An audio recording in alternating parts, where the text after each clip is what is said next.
uriya mukobwa ni uwanyu, yego ni umugore ariko ni umukobwa wanyu, uko biri kose mufite amakuru uko ameze kose muyamufite.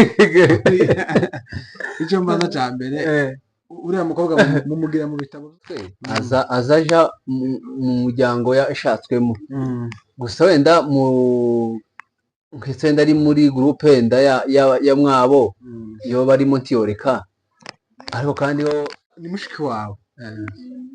Amakuru agiye avugwa ngo yateye umugabo imbugita, tuziga nimba ari ukuriga. Iyo umuntu yakoze akantu nyine kamwe, abantu bose bamucukuraho itaka, bamwe bakaba baza bakavuga ibintu bitabayeho n'ibindi bitariho. Kandi by the way nabonye nijoro akora ikiganiro, none mutamuga ati se umushiki wa Scott akeneye umugabo wa kabiri, ariko wanyibasi nawe uzayibasira indimi arasha iyi tuzi uvuga turi kuri hanze nkamusaza we wiwe. Usuhuze kwifuriza igitondo cyiza, wowe bukenda se nabigorobye, tukifuriza umugoroba mwiza bivanye naho uherereye, ngo amahoro y'Imana akomeza abana muri gahunda zawe zose urimo. Turamukije abantu bose bumva ururimi tuvuga aho muherereye hose, Imana ikomeze ibarinde kandi Imana ikomeze ibagasanire. Turamukije abantu bari ruguru iwacu mu bibanza by'abasekuruza amatongo yabase, aho muherereye hose Imana ikomeze ibishimire kandi Imana ikomeze ibarinde. Abanyaziya, Abanyafurika, Abanyaburayi n'Abanyamerika namwe turabasuhuje, ndetse n'umuryango wa M23 twirwaneho namwe turabasuhuje cyane. By'umwihariko dushime ko subscribe kuri INEZA LIVE TV ndetse na Scott TV show. Imana ibahe umugisha kandi Imana ikomeze ibarinde. Nabaramutse abantu buke hanyuma dutangire. Ntaye gusinzira. Reka tubahe ikaze mwebwe mwakoze subscribe kuri Scott TV show ndetse INEZA LIVE. Ibindi yabivuze, hasigaye ahubwo twakwinjira mu kiganiro cyacu cy'uyu munsi. Reka duhere kuri iyi nkuru nabonye ivuga ngo ubwato bwerekezaga ku kirwa cya Mayotte bwarohamye, bwari burimo abantu 18, abarundi 2 n'abanyekongo 16. Ubwo n'abanyamurenge niko nkeka barohamye ubwo bwerekezaga Comoros. Abafite ababo berekezaga muri urwo rugendo bakurikira neza ayo makuru. Bijyanye n'inzira y'amazi, umuntu wese ajanamo impungenge cyangwa se amakenga, ariko muri abakongomani 16 barohamye. Mubaririze neza umuntu ufite we wagiye kuri ko sina abanyamurenge nta bandi iranzira niba bayivumbuye yabo ni yabo. Abantu barwaye turabihanganishije, ndetse n'abantu bapushije namwe turabihanganishije. Ubu nyine dufite impfu nyinshi, kandi nubwo impfu zitamenyerwa twari tumenyere ko ibintu nk'ibi ngibi bizageza biza kuza cyane mu minsi umwaka warurangira, ariko ubu nyine ko ndabona byabaye byinshi. Gusa mwihangane abari muri iyo situation cyangwa se ibyo bihe, mukomere cyane. Uyu munsi rero ntabwo turi butinde, turakubita tubangura. Twari tumaze iminsi tutagaragara ku makamera chano zanyu mukunda mukomeje no gushigikira. Turavuga ati reka tuze tubabwire inkuru ihari, dukonjoreho tuguruka. Twebwe rero cyangwa se uko muhamu tubona, tuba tuvuga inkuru zabayeho, inkuru ziriho zigaragara, tukirinda kuvuga inkuru zitaragaragara. Hari ibintu bimaze iminsi bivugwa ku mukobwa w'umusama ngo ni Fanny. Natekereje umunsi atese ko bino bintu birimo kuvugwa kandi nzi musaza wakorera inzi musaza wantakorera, kubera ko indoza nkamubaza kugira ngo tuvugane 1 2 3. Ni byiza ko dukora amakuru mu muryango, ziko gukora amakuru mu muryango ni byiza kuruta kuja kuyakora ku muhanda. Scott rero uriya mukobwa ni uwanyu, yego ni umugore ariko ni umukobwa wanyu, uko biri kose mufite amakuru uko ameze kose muyamufite. Icyo mbaza cya mbere, uriya mukobwa mumugira mu bitabo by'umuryango. Nonese ko ukumbwiye bityo uko muniga ntamari mwene wanyu, nonese ko muniga ntamase umwongera n'umwongera akagara tugira n'umukwe wawo, akagara tugira n'uri wa muri Australia, ariko muniga ntamase umwongera. Wewe muri Australia bampase mwihorerega wamuvuze. Uriya mugore mumugira mu gitabo cy'umuryango, cyangwa nuko akunda abakobwa bashaka bakama bagana ntawe no kumbuga z'umuryango. Oyaga izo zose nomenya kuko umuntu utiyova mu bwoko ngo cyangwa mu murara ngo ucike. Gusa umukobwa yashatswe azaja mu muryango yashatswemo, gusa wenda nk'itsinda ari muri groupe wenda ya mwabo iyo barimo ntiyoreka, ariko kandi arazwi. twagiye tumumvaho amakuru je namangira amatsiko ureke guseka hariya gara abantu nshaka kureba kandi ibintu tuba tuvuga baravuga ati umuntu ntiyari seriye ni mushiki wawe amakuru agiye avugwa ngo yateye umugabo imbugita tuziga nimba ari ukuriga iyo umuntu yakoze akantu nyine kamwe abantu bose bamucukuraho itaka bamwe bakaba baza bakavuga ibintu bitabayeho n'ibindi bitariho kandi by the way nabonye nijoro akora ikiganiro avuga ngo akeneye nawe umugabo kandi ngenzi ko ari umugore wese yarazi ko ari umugore ni ukuri pe sinziga uko bihagaze yaje yakoze ikiganiro nakibonye naragikurikiranye nijoro avuga ngo nawe akeneye umugabo none mutamuga ati se umushiki wa Scott akeneye umugabo wa kabiri ariko wanyibasi nawe uzayibasira indi birarasha iyi tuzi uvuga abanani bamuniga ntama n'abagirunga mushiki wawe ya Australia pastor mureke mushiki wawe akeneye undi mugabo mbiri seriye wa fanta mugabo agira reka dushire ukuri hanze kamusaza we nkamusaza wiwe good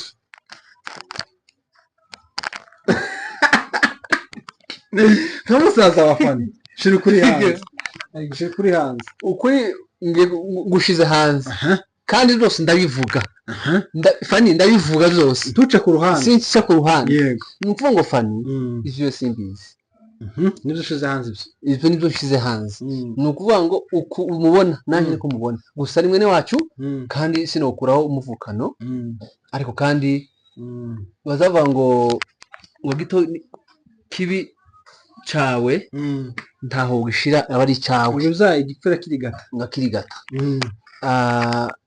iconzi cyo nuko ari mwene wacu mutamubwira ari mushiki wacu kurubuga nta rubuga mbanaho umuryango nawe ntago mbana nawe ariko kandi muziko ari mwene wacu gusa icyo tugendeho ni ukumukosora uyu munsi okay twinjire mu canditswe cacu yakoze ikorwa cy'ubutwari twamushimiyeho cyo kuja ruguru anagaruka mu majwi kundi mwene wabo ngo bapanze kujana ruguru ngo ratinya we kuja ruguru rero ni byiza si bibindi twabigaye kandi bigaragare ko yarage no gusana abavyeyi biwe ariko icyo twagaye nico twanenze n'umuco wacu yagiye gusangiza abandi tuvuge gutya mu mvugo yiyubashe kuja kwiherera ku musozi iwacu byahozeho kandi ni umuco nibyo bindi bavuga ngo agahugu katagira umuco karacika abantu tuzobona ko bo biherera ku bikuta tuzubibona none se nimba umuco wacu ari kuja mu gihuru ari ukuja mu gisambu ari ukuba turara mu nzira irimo inkoko ari ukuba turara mu nzira irimo ihene usibye ko inkoko zagiraga inzu yazo inkoko n'ihene zigira inzu yazo nako niyo byobaho kera twabanagaraza kuko n'amatungo twubaha n'amatungo kandi atugoboka gatuyarya tuzi ko hari abantu bazamavuga ngo inyama yiwe ni inkoko gusa cyangwa ihene biriya bintu yavuze kuri kamera asa n'uwandagaza iwabo cyane cyane se tumwabo kazu kabi k'umwotsi namuvuga ngo mwami Yesu ngo ari mu kuzimu uko yavuze kwa mugabo uzi ko inkuru nkizo ngizana hirya ku giti cawe mu mboni yawe biriya bintu ari kubivuga kuri kamera cyangwa ari kugenda gusa akareba iwabo akicwa n'ishavu ko nitaterambere turagira cyangwa ko wenda tukiri inyuma yarangiza akavuga ngo ibi n'ibi mu mboni zawe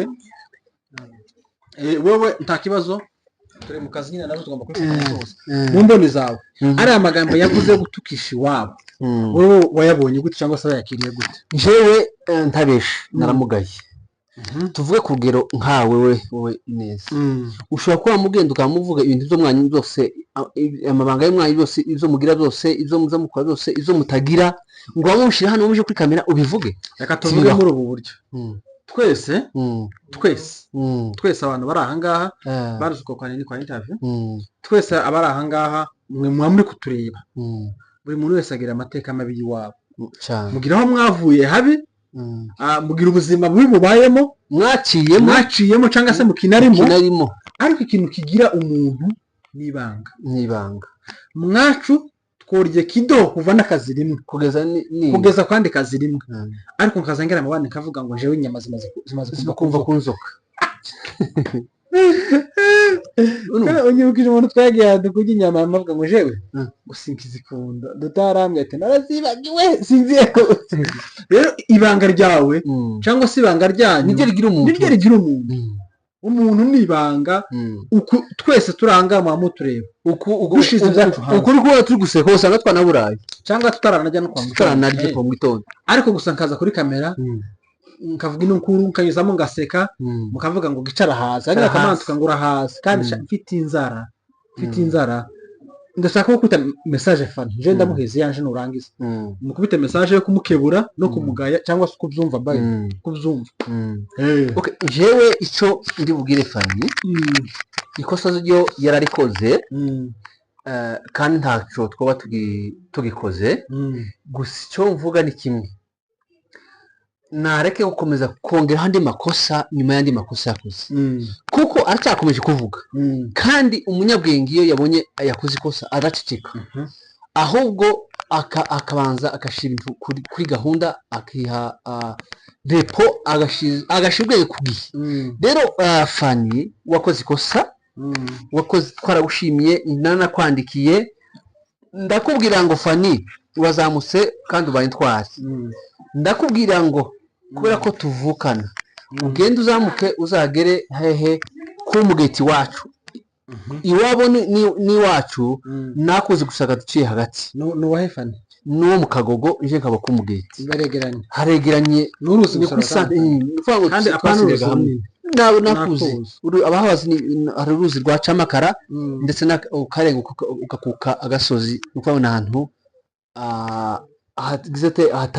hatari kure ni hafi minota sinzi ko minota 30 yohagera n'amaguru none ni hafi ndabati nyabona uzogende ukora ikiganiro uri kumugeti uzokibona sawa nuko aragenda akora ari mu Kagogo akora ibiganiro ari hehe mugahuna kuri rezo twarabibonye turabimushimira cyane kandi yagiye afite igitekerezo cyiza cyo kuba yafasha abantu bakazasangira abagore batabazi iriya izo turabimushimira kandi twabishimye naho nyuma yabwo aza kubura rezo ava kuri rezo abantu batangiye kuvuga ngo yarafunzwe birahwihwiswa turabimenye ejo bundi twumva ngo ari mu Minembwe yageze mu Minembwe turabimenya ejo bundi tubona ageze mu Rwanda nibwo atangiye gusebya ubwoko kuriya atangira kuvuga ibyo mwabo avuga avanga iby'icama avuga ibiki yabikuru turabiga cyane wewe nta bushobozi ufite bwo kugenda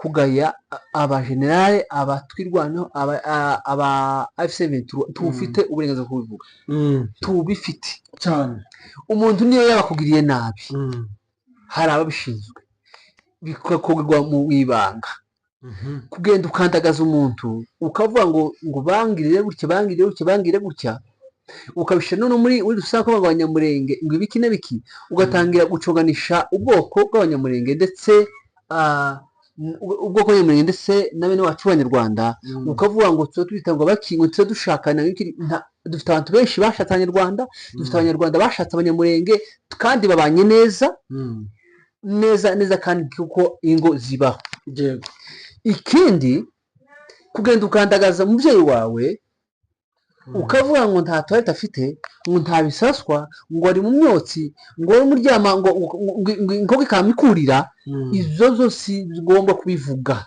ni ababyeyi bawe ubuzima babayemo nawe ugomba kubamo ubwo babayemo ahubwo niba iza kuri intwari wari kugenda ukabakura muri buriya buzima babayemo wowe wabonaga ko ari bubi urumva wari kugenda ukaba niba nta bisaswa afite bakabizamukana nkuko bivuze niba ari inkoko ukagenda kubakira inkoko akazu kayo ku ruhande niba uvuga ngo turyama mu myotsi ugasiga ubaka inzu yo kuraramo gusa y'amanjanja niyo itari yamanjanja ikabamo iyo kuraramo gusa itari imyotsi izo zo wari kubikora ariko kugenda ukaza ukandagaza umubyeyi wawe ukavuga ngo ukavuga ngo ntabwo nabayeho neza ntabwo naryamye neza izo zo si byiza ikindi namugira inama ko yaceceka, namubwira agaceceka agatuza akareka pressure, agatuza akareka gukomeza kuzamura abantu isukari. Nuko wenda tugana ku musozo, nanje nama namubwira kamoja inama namubwira 1 minute. Inama namubwira Fanny amakosa arayakoze, akoreka kuyasubira. Ibyo wakoze amakosa bireke, kandi ikosa ryitwa ikosa iyo ryasubiwemo, ariko ntawe udakosa. Ibyo wavuze bibi byo kunyuza mu ijisho bireke, rekera aho ngaho byararangiye. Ikindi, abanyamurenge bagira abagore b'abarundi kazi, abarundi bagira abagore b'abanyamurenge, abanyarwanda bagira abagore b'abanyamurenge, abanyamurenge bagira abagore b'abanyarwanda. Ibyo kugenda uteranya uvuga ko ngo ngo icyo babangira bo mwanyu ngo nuko ntawashakanye n'umunyamurenge. Ibyo ngibyo ni urwitwazo rwo guharabika, rwo gukusanisha abantu. Ugende urekera amakosa wakoze arahagije, ukomeze ukore content zawe, ntawe utazi ukosa. Aho wakosheje uzasaba imbabazi birangire, ariko ureke gukomeza gukuririza amakosa. Icyama ni ikintu kinini, n'ubwoko ni ikintu kinini. Ibyo wabonye kuri sawagaye wari guhamagaza rwa rubuga rw'umwanya umubwira rwa family restaurant bwo mwasokuru wawe, mukavuga ati muzehe ari mu buzima bubi, nta matora nta bisaswa, none nimumfashe tubikorere muzehe, ukabivuga byari gukoreka. Ariko kuja kubishira kuri kamera ntaco bagufashije, baragutegereye gusa, barakugaya bakunyuzamwe amaso, bavuga ko nta bwenge. Yewe nabonye n'abatangiye gukora inkuru ngo uzukoresha ibyo biramutwe cyangwa se ngo yoza bwenge. Rero kuko inkuru basazi gukora kubera ko niwe wiyanditse. Jecho nagusaba gusa amakosa wakoze yarekera aho ngaho, komeza ukore content zawe, komeza zamure channel yawe. Ariko ibyo kuvuga abanyamurenge, kuvuga ububi bw'abanyamurenge n'ubuzima bw'abanyamurenge iwacu kuntu hameze ubireke. Ejo nejo bundi ziteranya n'abantu bose usanga noneho ubaye umwanzi, kuri tinya kuja mu bandi wenyine. Nahe byo kubona umugabo simpamya kuzabona umugabo ugifitiye myumvire niyo mico itari myiza yo kuma gutuka abantu bose, yo kuguma kumena amabanga yanyu hanze. N'umugabo agazari bakavuga ati umugore ngiye gushaka nibiri hanze, cyangwa byibuza n'umugore ufite ibanga. Ibintu ngibyo ngibyo rero twebwe karakugukebura, inama tuyikubwira ko ushaka kuba utazabumva cyangwa uzabumva. Ibyo ni ibyawe, ugende urekera aho ngaho. Ibyo wakoze birahagije, amakosa wakoze tugomba kuyakora. Turabashimiye rero, reka tubashimire mwakoze kubana natwe. Kari akanama gato twaba turirwa mushiki wa Scott, nige funga mushiki wanje kandi nje tawo mpura nawe mushiki wawe mumusamaje ndumwe nawe mushiki wawe n'umushiki wanje Manyamurenge. Usubiza ko twese tuvukana kara gaciyemo, gusa no gukosora no kunenga no kukumvisha ko amakosa wakoze arababarirwa, ariko reka ukomeza kuyakora. Mwakoze rero kubana natwe, amara umutima n'amafaranga mikofi. Mugire weekend nziza, igana gato nakagaruka. Ciao ciao, subscribe kuri INEZA LIVE TV ndetse no kuri TV. Bye bye. Sawa.